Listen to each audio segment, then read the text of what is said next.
मेरा my question question मेरे is दो सवाल हैं आपसे सर। ये मेरा आपसे पूछना सवाल चाहता ये हूँ है कि मेरा सवाल ये है कि सर ये पाकिस्तान में औरत आज़ादी मार्च चल रहा है, इसका क्या कॉन्सेप्ट है?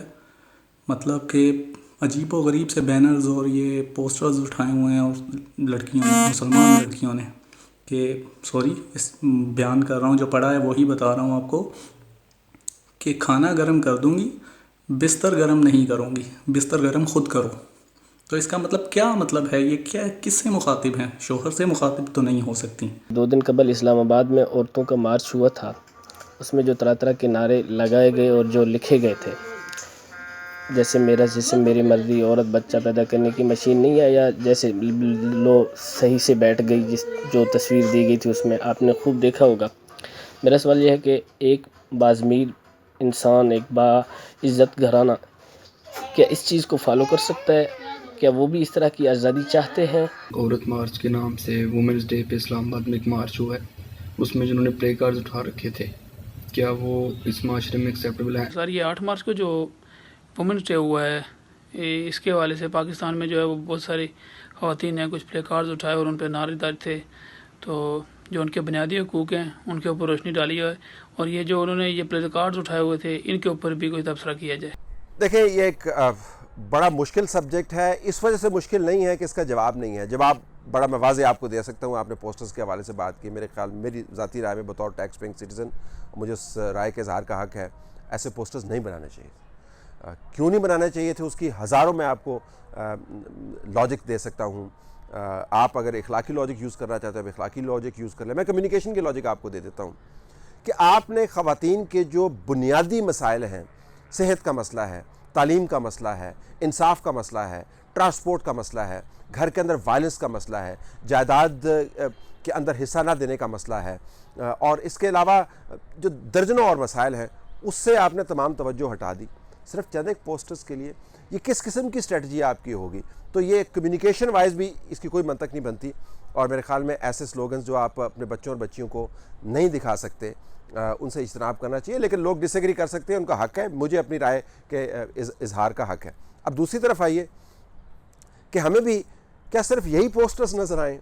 इसके अलावा भी पाकिस्तान भर के अंदर बहुत मार्चेस हुए हैं जहाँ पर बहुत अहम इश्यूज़ के ऊपर डिसेंट पोस्टर्स मौजूद थे, और मुझे हैरानी और परेशानी इस बात के ऊपर है कि हमें सिर्फ वो 4 पोस्टर्स नज़र आए हैं। उसके अलावा हमने तमाम डिबेट को लपेट कर जो है वो सर्द खाने के अंदर डाल दिया, इस वजह से कि हमें 4 पोस्टर्स नापसंद आए हैं, जिसकी नापसंदीदगी के अंदर मैं अपनी आवाज़ डालना चाहूँगा। लेकिन ये कहना कि ख़वातीन के हकूक़ का सिर्फ यही ज़ाविया जो है जिसको हमने इस्तेमाल करके बहस करनी है, बिल्कुल गलत है। जिन दिनों पोस्टर्स की खबरें छपी, उससे अगले दिन का आप उसी दिन का अखबार उठा के देख लें, कोने के अंदर एक छोटी सी खबर भी लगी हुई है जिसके अंदर बताया कि खातून को उसके रिश्तेदारों ने जला दिया, 70 से 80% बर्न है उसके। एक एग्जाम्पल मैं आपको दे रहा हूँ।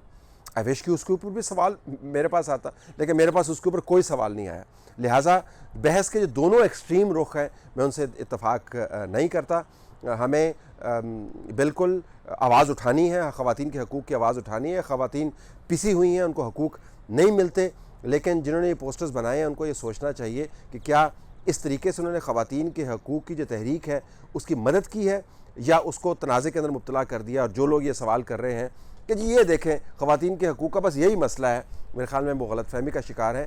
हकूक़ ख़वातीन के पाकिस्तान के अंदर उनको बहुत बड़ा धचका भी है और निज़ाम से ख़तरा भी है, और हमें इससे आँख नहीं हटानी चाहिए।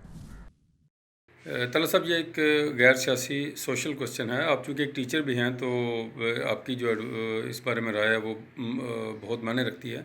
बच्चों को मोबाइल फ़ोन्स हैंड ओवर करने के हवाले से आप क्या सजेस्ट करते हैं? क्या बेस्ट प्रैक्टिस हो सकती है? अगर हम उनको स्ट्रिक्टली बैन करते हैं तो चूँकि उनके हम उम्र जो हैं, उनके दोस्त उसको फ्रीक्वेंटली यूज़ करते हैं, तो वो एक बच्चों में कम्प्लेक्स क्रिएट कर सकता है।